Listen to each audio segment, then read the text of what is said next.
How do you make business problems disappear? Wrap them in bacon. For business owners, marketing execs, and anyone trying to grow your business, pump your profits, and make more while doing less, welcome to Bacon Wrapped Business with Brad Costanzo. Sizzling hot business advice guaranteed to make you fat. Profits? Every week our chefs will serve you proven recipes for ramping up your revenue. Now here's your host, Brad Costanzo.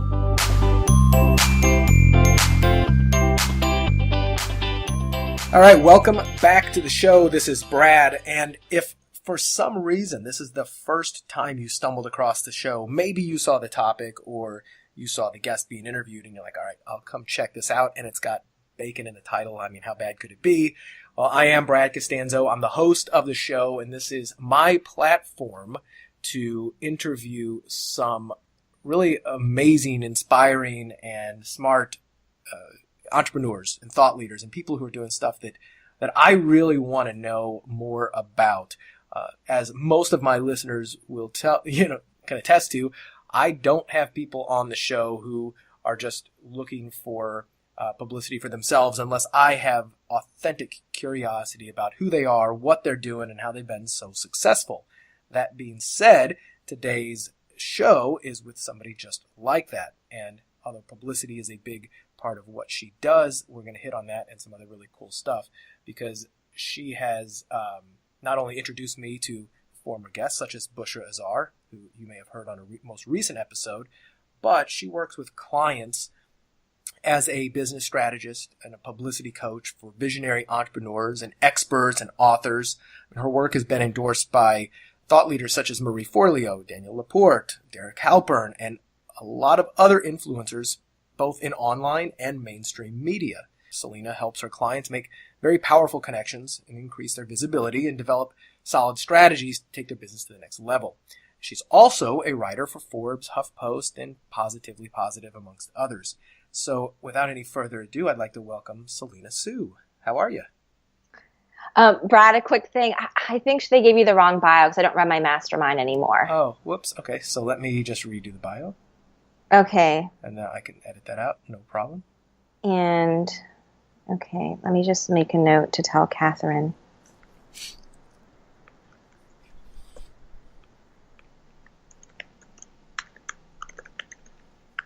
You can probably just edit out the part about the Publicity Mastermind. The first part's probably fine. Yeah, that's cool. Perfect. Yeah. So I'll pick up right there. I'm just marking the time here. It's about 2 minutes in. Okay, perfect. So, good catch, though. So I'll just answer. Okay, so you said, Selena, how are you? Well, I'm going to get to that in just a second. So I stopped with online and mainstream media. Mm-hmm. So, Selena, are you here? I'm here, and thank you so much for having me, Brad. I am really thrilled to talk to you and connect with you more. Yeah, absolutely. I mean, we've been... this is the first time we've ever actually spoken in person. We're Facebook friends, and we've interacted over email and chat a couple times. But I've heard we've got a lot of mutual friends. I've heard a lot of great things about you, and I've seen some of the cool stuff that you've been doing. So it's a pleasure for me to kind of have you on the show and find out a little bit more, especially because some of the stuff you're doing is it overlaps with the things that I'm doing, both for myself, for my clients. It's topics that I love to talk about. And I'd love to have people on the show like yourself so that I can, get some of the other stuff that's working and new perspectives. So that being said, I gave a little bit of a description about what you're doing, but tell me about the work that you love to do the most, that you're most proud of, the things that are going on right now, like a little bit of the backstory. But I don't like usually going into the whole. Sure. Tell me what you were like as a child, right? No, I totally get it. I'd love to talk about that. So my biggest passion has always been connecting people and promoting people that I really believe in. When I was in my mid-20s, I had, quarter life crisis and started going to this woman's life coaching circle. And through that, got exposed to all of these thought leaders in the self-help space and different authors. And I just felt like this was the most amazing thing, and that to really help people feel better about their lives and create hope and possibility, that, these experts and authors that were teaching people how to find their purpose, how to start a business, how to be happy in relationships, have better health. I just couldn't think of a better way to help people. And so, deep down, I always wanted to be a publicist or just find different ways to elevate people like that. And so I went to business school, and when I graduated, I did start my own PR firm, but then over time, it became clear to me that I wanted to focus more on like the high level strategy and also help a lot of people versus just a handful. So now I have a program called Impacting Millions, and we have, hundreds of amazing students in that program. And it's a publicity course that really helps people use the power of publicity to elevate their brand, reach lots and lots of more people. And people have gotten incredible results from, writing articles in the Huffington Post and Forbes to being featured in Oprah magazine and on TV and all of that. So that is really, my focus is really my group program, Impacting Millions. Cool. So let's talk a little bit about of some of the publicity strategies that have worked the best for you. I don't think I need to talk about the benefits of publicity. I know most of the people kind of understand that, and if they've heard some of my other episodes, we talk about that. So let's talk about what's working. We know why it's good to do. Tell me about some of the strategies that have been either really successful for you, some of your clients, and that is really working, especially that's out of the ordinary. Yeah, I'd love to talk about that. So, two things I want to start with. First is it's really important to know what kind of publicity you want to pursue based on your business goals. Yep. Because some publicity is good for branding purposes and credibility, and then there's other types that may move the needle more for your business. So I've had situations where, I may have a client who, or a student who gets an Oprah magazine, and Oprah magazine is huge for the credibility factor and generating that excitement in your audience. But let's say if your business is about selling $10,000 consulting or coaching packages, your ideal clients might not come from Oprah magazine. That might be a great place if you've got, a book or a lower end offering, but for something high end, you might want to consider a different outlet. So I'm very, passionate about podcast interviews. I believe that, every entrepreneur should be doing them because it's great content. It's a great way to connect more deeply and talk in depth about a topic, but also the types of people that listen to podcasts. These are people that care about their personal development, their personal growth, business. And if they're going to spend 30 minutes or an hour listening to a podcast interview, these are the kinds of people that are willing to invest in themselves in terms of time and also in terms of money. And so I find people who are pursuing the wrong kinds of publicity based on what their intended outcomes are and wondering why it's not working. So that's the first place I like to begin, is just getting clear on why do you want the publicity? What are your goals? And based on your goals, what are the right kinds of, media outlets for you? Cool. So let's talk about in the media. Have you seen more benefits from having your own columns and, writing, whether it's on a Forbes or Fast Company or something like that, or being written about? Or do you pursue both strategies? Yeah, I think it depends on the person. The one thing with columns, I know at Forbes right now, they want contributors to contribute typically 2 to even 5 times a month. And I think in general, they're looking for people to write with that frequency. So as a busy entrepreneur, you might not want to be a columnist for Forbes because you don't want to write, 60 articles a year. That might be too much for you. You might just want to have the chance to be part of 1 or 2 pieces and get that press hit, for credibility purposes. Or maybe there is a regular columnist that has to produce a certain amount of articles, but you could be a guest post. You could offer a guest post, and they feature, it's your story, your writing, all of that, and you still get to benefit from the Forbes name. So it depends. There's some people who are prolific writers and they want to write all the time, and definitely, as you continue to put your work out there and have links back to your site or free gift, that can definitely work. But for a lot of people that, I work with who are my students, I know how busy they are. I don't necessarily recommend them, needing to get multiple columns and be on the hook for writing 7 articles a month. Yeah, it gets to be a lot. Yeah. Okay. So but I think part of your question was also about is it better to be featured in an article or to be writing the article? Yeah. So I think I know it depends upon what result you're kind of looking to get. Yeah, it depends on what kind of result, but also I think there is something to be said when a journalist has decided to profile you or interview you versus you doing a guest post. But yeah, I guess it goes back to the point of it, because if the purpose of the writing that you're doing is you want to share your thought leadership ideas, then a guest post may be more appropriate because it's all you that you're writing. The article is all about you and your ideas, whereas if you're being featured in an article, that writer, that journalist may be interviewing multiple people. Mm-hmm. So I think it's good to have a mix, not just all one, because if every press hit is just something that you've written by yourself, that's one thing. But if you've got other, leading journalists and people kind of choosing you specifically to feature, that also does say something important. Absolutely. So have you got any fun stories about whether it's any clients or yourself who successfully use some of your strategies to just really kind of explode? And so share with us not only the results but how they did it. Sure. So one person who comes to mind is my client, Kimra Luna, and she is a social media and personal branding strategist. And she, early on, even when she was just getting started, would do a lot of podcast interviews. And then as we worked together, got her to do more and more podcast interviews and other forms of media. And she always, will direct people to her free Facebook group. And so she grew that Facebook group pretty quickly. I think now it's maybe 30 or 40,000 people in that group who are all entrepreneurs, who are people interested also in her programs. And so with a podcast interview, it's not just, okay, you hear this person's story and that's it, but she had a clear call to action to get people to join that Facebook group, and really took the time to cultivate people in that group so that when she does have her launches, people are lining up to sign up. And she is someone who has, 7-figure launches, and her business, she was having a 7-figure launch when her business was, I think, just about a year and a half old. That's amazing. Right. But that doesn't happen by accident. It's because she was creating community and using these podcast interviews to develop that emotional connection with people and then drive them to that free Facebook group. That's fantastic. What do you know what the Facebook group is? Yeah, it's called Freedom Hackers Mastermind. Yeah, it's a really great one.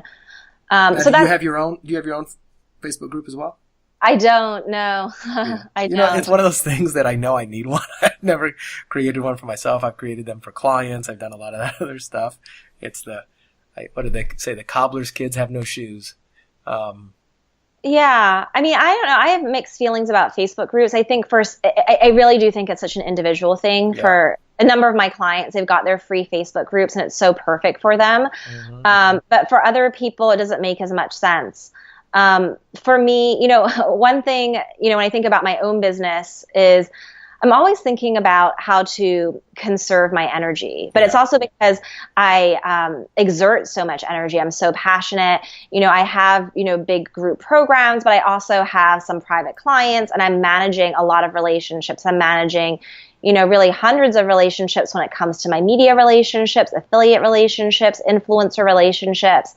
And so with all of that output, I have to be very mindful of, well, what am I going to spend my time on? And so I've intentionally decided that I do not want to have a free Facebook group, because I also, for me personally, I'd rather spend time with my students in my paid programs who are in a Facebook group. So that's just for me personally. So that's how I've been 100%. Exactly. Okay. Like that. There's a limited amount of time in the day, and the free Facebook groups, they can be great, but they also they take some time and dedication to making it work and making sure that people actually pay attention to it. I can't tell you how many groups as well that I've turned that I'm in that I turned off notifications on. I don't even want to see it because there's a bunch of stupid people in here. It's not it's not curated with good stuff. So I ignore most of that anyway. But okay, interesting. So besides, here was the question that I had, what I was thinking of. So I know that you can probably help all types of businesses and whatnot, but what has been your sweet spot in the past? Has it been people who are building, entrepreneurs who are building, and authors building personal brands around them? Or has it been, people who have a product, not necessarily an information product, but like a physical product or a service or software or something that the person is not the Sure. thing. Has one of those been the sweet spot for your business? Yeah, Like more than absolutely. other? I mean, I definitely don't think that, I'm the ideal person for any kind of business just because there are so many types of businesses out there. But yes, I do specifically work with and help people who've got personal brand-based businesses where they're the face of their company. So they could be a service provider. I mean, they could be a doctor or a massage therapist or a business coach, but they are the face of their business. And yeah, a lot of my students and clients, they're kind of in the how-to space. They're teaching people how to do other things, teaching them how to improve their careers or businesses, their love lives, their health. That would definitely be my sweet spot. Nice. And then do you primarily start with publicity? Do you do any other strategies and activities, or teach them or do with them or for them? Yeah, that's a good question. So, I mean, I have different programs, and so different people join them for different things. But yeah, I mean, my programs are pretty specific. So I've got my publicity program, Impacting Millions, and that is just about publicity. It's about getting on podcasts and doing guest posts and being in magazines and on TV. So it's like on that one single topic. And then I've got a networking course called Influence, which is just on the topic of networking. And then I have a program called Get Known, Get Clients, and that has more pieces to it. There's sort of like 12 mini courses within that. It's a 6-month program. But yeah, different offerings are interesting to people at different levels. I think for me, I really look at people's businesses very holistically. I don't just think, oh, we need to get you some publicity. It's, okay, how does this fit into your overall business goals? Like if I was working with someone as a client, like I need to know, okay, how does your business make money? What are your personal strengths? How do you want to grow your business? What are the most important goals for this upcoming year? And how can publicity fit into that to enhance it? So in terms of my private clients right now, pretty much all my private clients are making, 7 figures or multiple 7 figures. So they're really successful.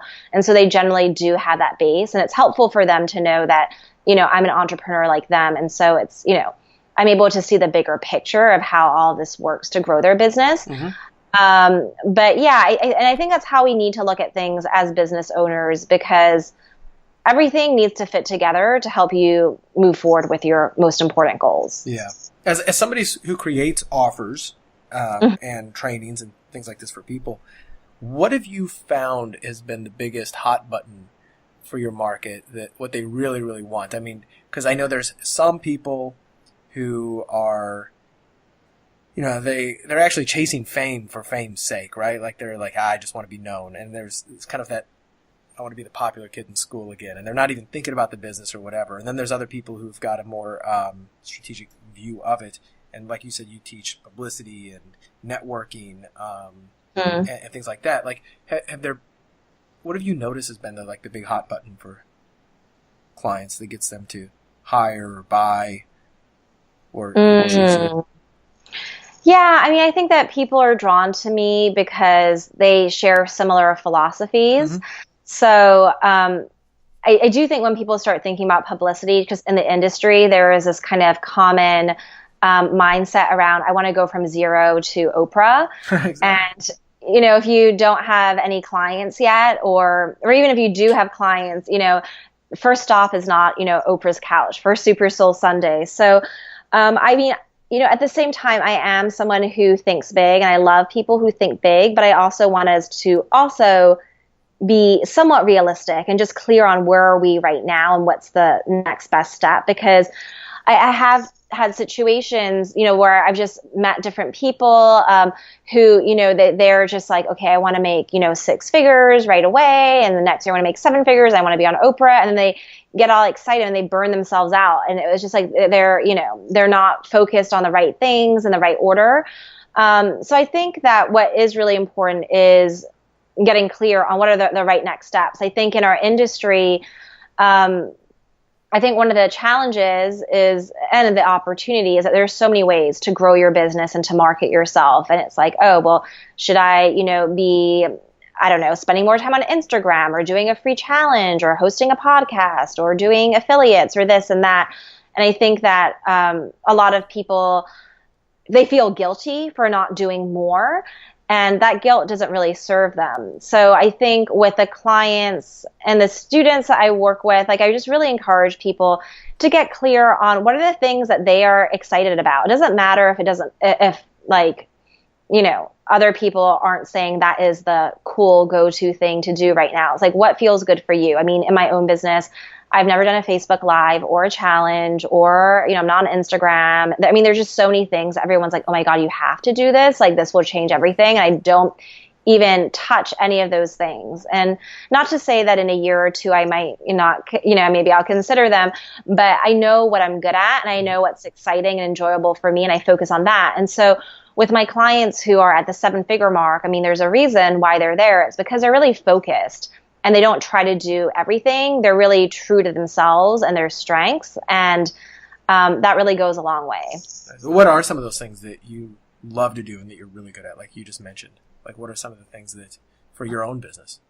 Yeah.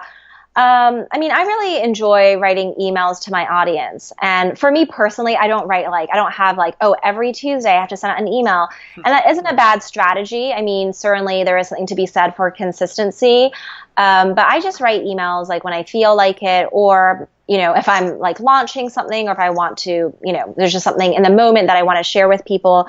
But I think that the emails that I send really connect with people on an emotional level. And also I'm very, I don't know, careful with my words. There's this saying that my mentor, Ramit Sethi, says, and when it comes to copywriting, every single word needs to earn its way on the page. Yeah. And so I think that sadly there is a lot of, you know, weak copy in the industry where people are just, you know, I think it's important that if you're going to send something, try to put your best foot forward. And also there's a lot of things that like, you know, all these buzzwords and, you know, it's just saying all these like, I don't know, kind of, you know, the copy version of like, you know, the red arrows and the yellow highlighters. But it's like, well, what is this email even really about? You know, you have to click to find out. Oh, yeah. Or, you know, if you just swap someone's name, like really anyone could have written the email. But I don't know, when I write something or when all of us write something, I think that we should really aim for it to be something that's distinctively us. And so I feel good about the copy that I write. And I think, you know, it's for me, it's the best way to connect with people.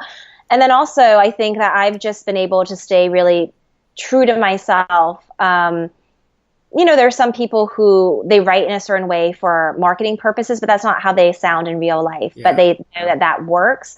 I feel like, you know, and the other thing that I feel good about is the personality aspect of my brand, which is just basically who I am.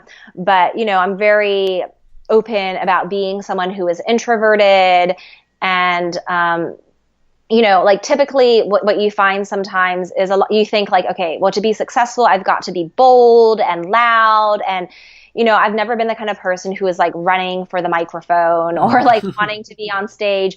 Many of my clients are, and I think that is amazing, and we need those people. But I think it's also important to know that there's many different types of people that can be successful in business. So I think I'm a little bit more understated, but also really genuine and, you know, really passionate about serving people. Yep. And so people really do connect well with my brand and basically connect with who I am. And so that's good because I definitely, you know, in the beginning stages of my business or when I was thinking about having a business, I was like, I don't even know if I like fit the profile of an entrepreneur because I'm, you know, I was used to being more of that behind the scenes person.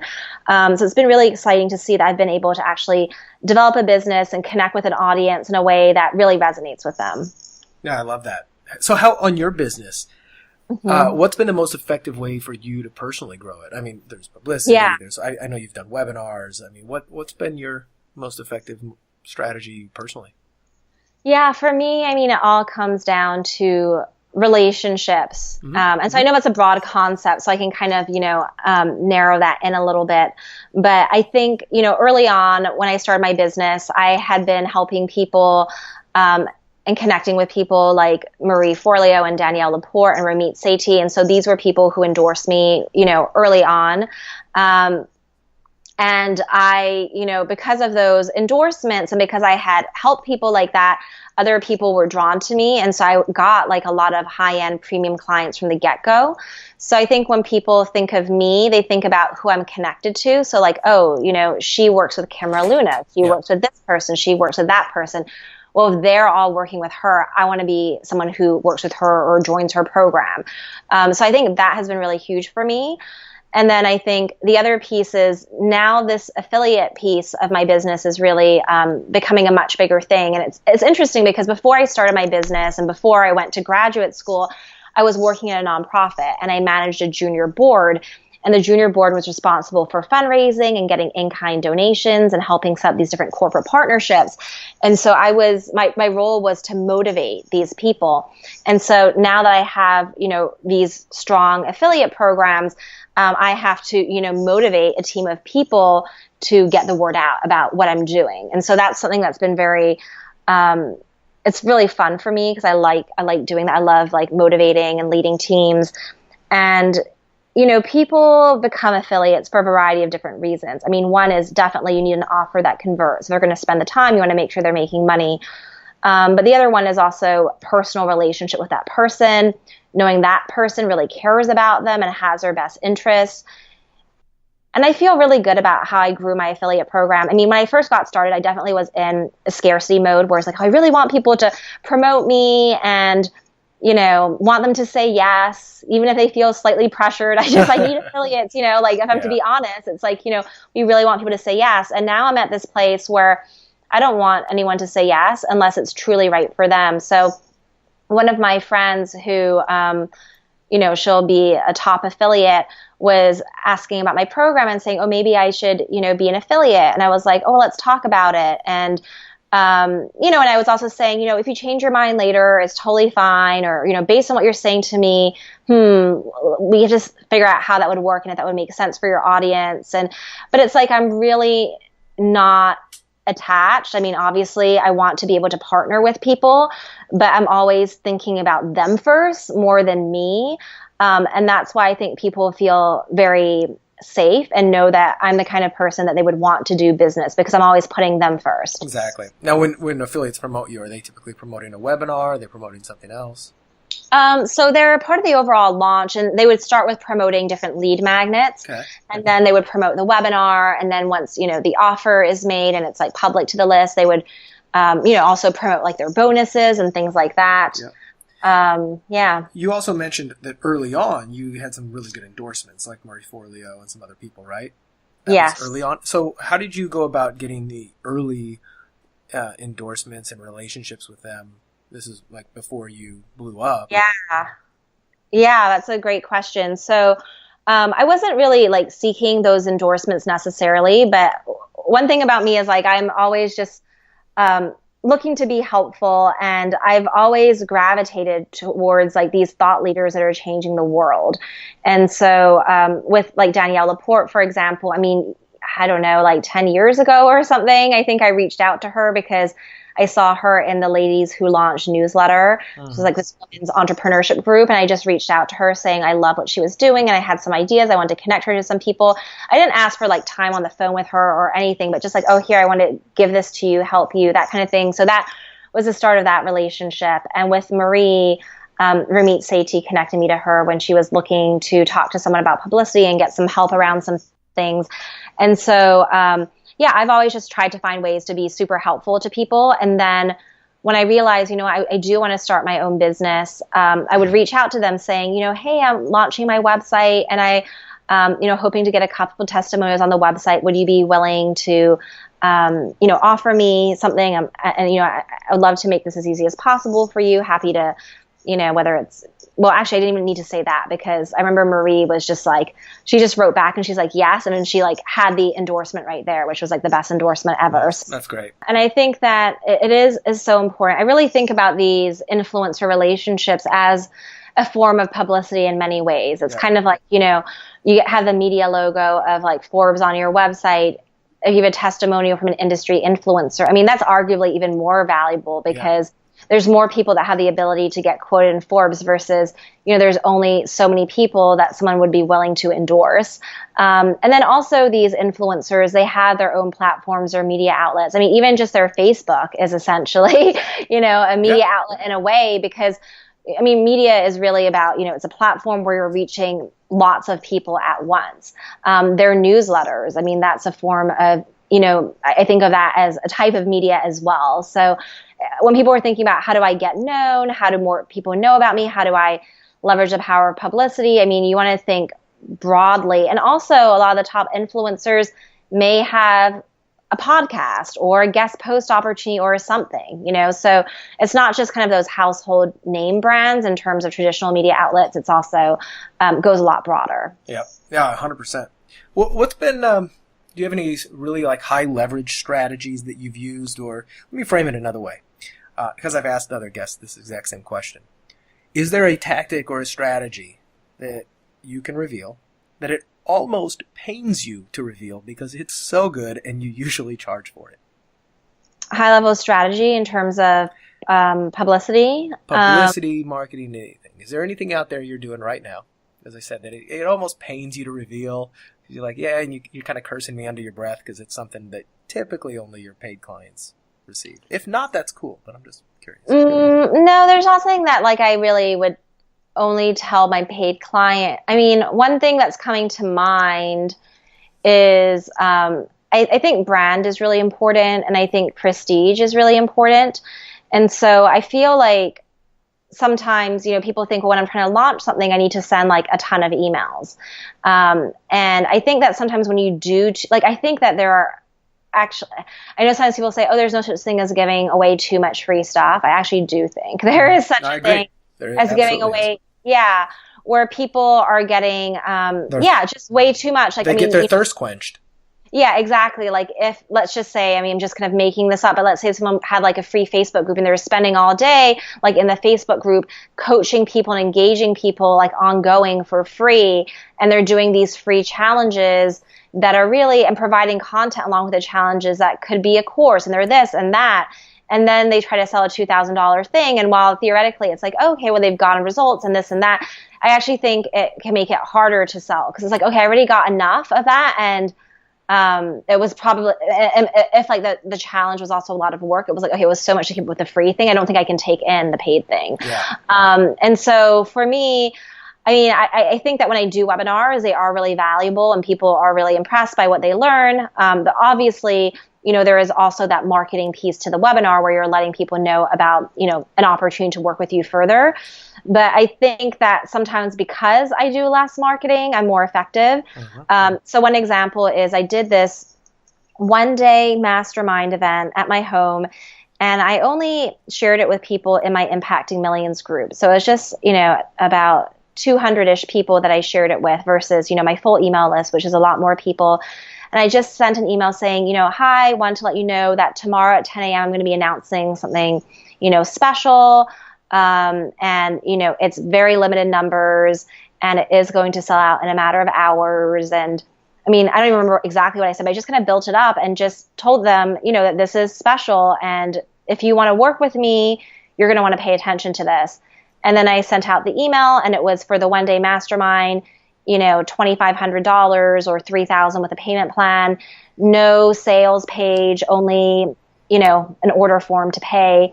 And I just sent out like that one email the next day. People were, on the West Coast waking up early, like, 6:45, like sitting by their computer, like waiting until it was 7.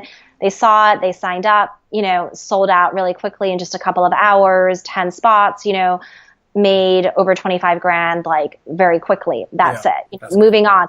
But I think that other people might think, well, maybe I need to do a free challenge or maybe host a webinar or this and that. And there are just certain things. Especially if you're doing things that are more intimate and it's like limited to 10 people or whatever, like you don't have to, have all the bells and whistles. Also, when people are looking to work with me one-on-one, most of the time, because at first I wasn't going to accept any new clients, and I had like one client that I was working with and that was going to be it. But I slowly decided to take on a couple more people. But, I never have to find clients. Usually there's like a waiting list of people who are checking in every couple months. Hey, is there any openings? Are you doing any one-day masterminds? Is there any kind of opportunity? And so, I think it's because it's just from an energetic standpoint. That's, like when I work with people, I give everything and I have a lot to offer.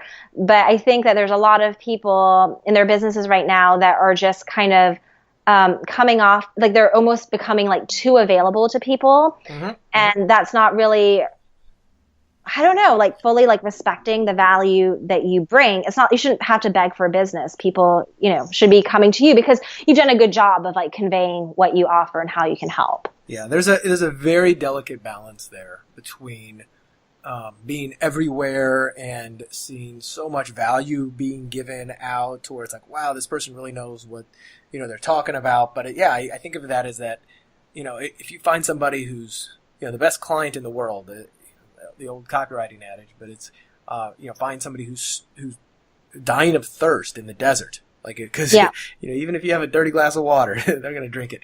But not that you should sell dirty glasses of water. Right. Clean water. That was not a good analogy. However, they're the ones. I guess I should say, you can take a glass of water is priceless at that point. However, if you take a fire hose and give it to them, it doesn't matter how starving they are. Like, whoa, I don't need. That's too much, right? And right. But yeah, there is that delicate balance to where if you're constantly giving so much information and advice and insight, people may even feel overwhelmed by the free content that you give and feel like I don't have time to go through your actual course. So, but at the same time, if you've got a great, you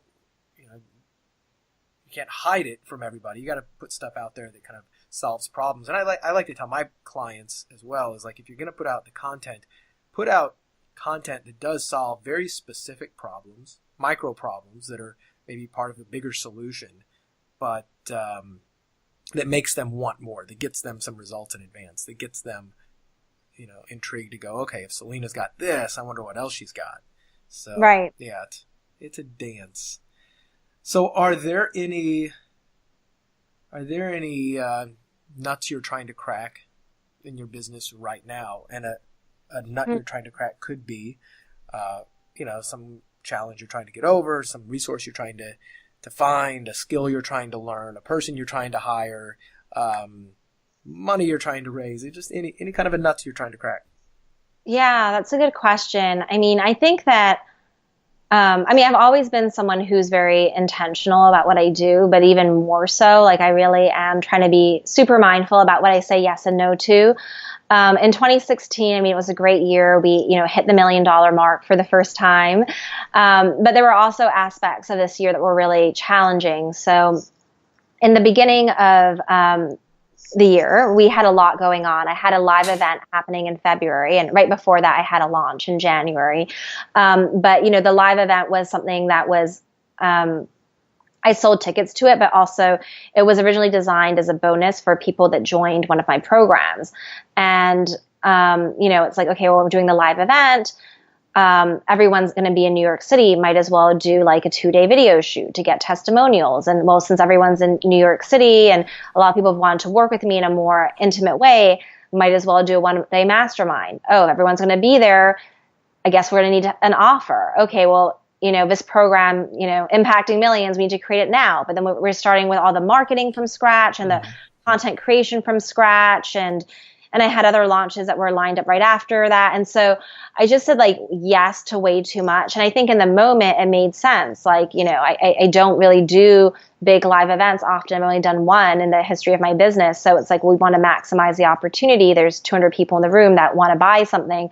But I didn't really think it through and realize like what I was saying yes to when I just said yes to doing a live event. And so I think a lot of work. It's so much work. It's so much work. And I think, in our business, it happens all the time where there are a lot of people who like, oh, I want to write a book, or I want to have 2 signature 2K programs. I want this, I want that. It's really easy to say that you want things, but do you really know what you're saying yes to? And with everything that I say yes to, I think about, okay, well, what is the, what's the financial piece involved to just get it off the ground and make it happen? How many team members is it involved? Because if it involves a lot of team members, then it involves project management, and that's a layer of complexity that ends up costing a ton of money in the business. I also think about what is the potential stress level. You know, if you do something super high ticket, like a $30,000 offering, like say a group offering that's that level, there's a lot of potential for people to get upset or, you know, whatever it is. So I always think about, like, with what I'm doing, I try to think about it from every angle. And so I'm very, very careful about what I say yes to. And so right now, you know, we have a lot of opportunities. I mean, you know, I could easily come out with lots of, you know, group offerings that are $10,000, $15,000 or a $25,000 thing here. But right now I'm not really touching any of that because it has to make sense in terms of the bigger picture strategy. I think that, you know, as we all become more successful in our businesses, it's not about like, how do I make money? We can always make money. It's just how do we want to make it, and what fits in the overall strategy. So I really try to be kind of a less is more person. And my main focus is really my Impacting Millions program and making sure that people get incredible results and have the best possible experience. And, you know, that's kind of like, that's enough for me. So that is kind of the nut, though, that I'm trying to crack, because it's like, you know, there's always these opportunities, and, you know, growth is a good thing, and the business has been growing and it will continue to grow, probably like double or triple. But, it's not so like straightforward, you know, like, do I do this? Is it a yes or no thing? It's really an exercise. It's really funny too. Cause so now I've been entrepreneurial.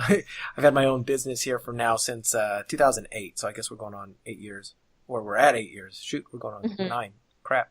And I've noticed that these days, it's really funny. I haven't really thought about this until you brought this up, because I have access to more opportunities and than I did before. And I know what happens, you know, when you start down the road, like, cause when you already know what it looks like you just said, creating a new course, creating a new program or something like that, it's a lot more work than you really realize. Like when you're first starting off, when I was first starting off, I didn't realize how much work it was to get an information product off the ground. Had I known, I may not have done it, right? Like, I was like, oh, I read a book and they said that I can make $1 million if I write an ebook. Whoa, yeah, it's got to be easy. And I only have to work 4 hours a week. So there's almost that blissful ignorance of, I don't know what I'm getting myself into. I'm just going to get into it. And then you're into it and you've got momentum and you just finish it. But I know I've been slower to start new projects now because I realize, wait a minute, this is going to be 3 times more work and money, and it's going to take 3 times as long as I planned on it. So maybe that's that exuberance of you know, somebody who's just starting off has. I almost wish I still had some of that ignorance of the amount of workload that it takes to really get something big off the ground. But because I face the exact same thing. I've got a lot of opportunities, and saying no to a lot of them end up making you more successful, because even though it's painful, it is painful, yeah.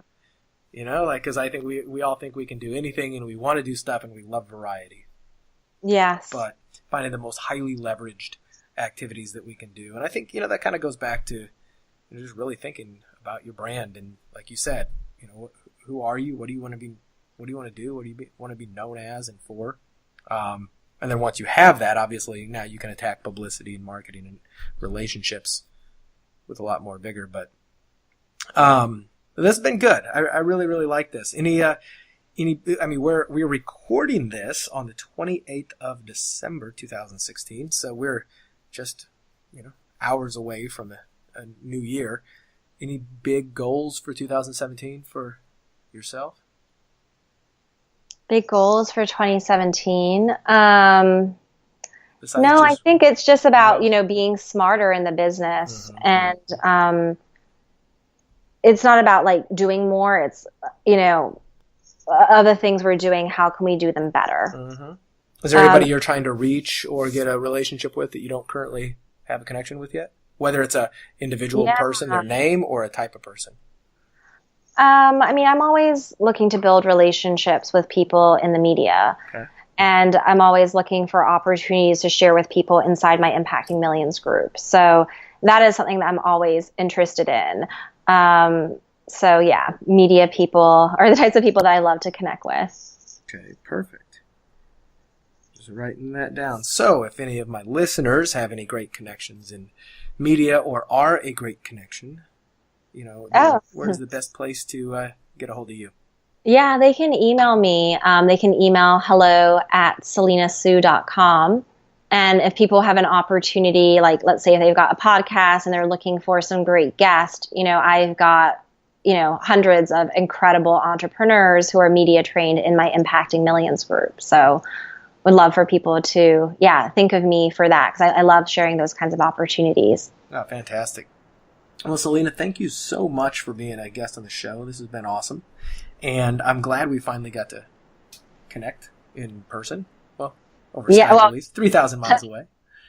But no, this has been awesome, and I know my audience is going to love this. And if they want, more of this and more of you, check out her website. It'll be in the show notes. And is there a social media of choice that you use that people can follow you? I'm not really that big on social media, yeah, but exactly. There are two gifts I want to, quickly mention for people that want to learn more. So I have this report. It's really in-depth, a 31-page report where I talk about what I did in my first year of business as a coach to generate $157,000. And I share, my business model, the price points that I had when I started my business and how those evolved. Pretty early on in my business, I ran a mastermind, and at the time it was $24,000, and how I got people to actually refer ideal clients for the mastermind. So the emails that I sent and all of that. So it's a really in-depth behind the scenes look at how I built my business model, the relationships. And I think that sometimes it can be helpful to kind of see how someone else did it because there may be pieces in there that could be helpful for you. So if you want to check that out, you can go to selenasoo.com/free report. So that's the first gift. And the second gift is I create this guide. It's called the Ultimate Guide to Meeting People at Events, because I think as entrepreneurs, even if we're behind our computers, I think it is worthwhile at least once a year to go to some event where there are a lot of people in your industry congregating. But then when you buy the ticket or you invest the time to be there, how do you make the most out of it? How do you make sure you're not just leaving with a bunch of business cards that you don't do anything with, but you're actually forming powerful business connections, people who want to refer business to you, who want to support you, who are, people who are kind of in your, maybe they could end up being someone who's kind of like in your inner circle. I think when I look at, my key mentors and friends and close colleagues, a lot of the time, I did meet a number of these people at these in-person events. So it's a pretty epic guide, and you can check that out. There's no opt-in required. It's just all on the web. You can go to selenasoo.com/event guide. Awesome. So the first one was free report. The other one's the event guide. Yes. Awesome. Yeah, that's huge. Some of my best friends and best relationships have been at live events, for sure.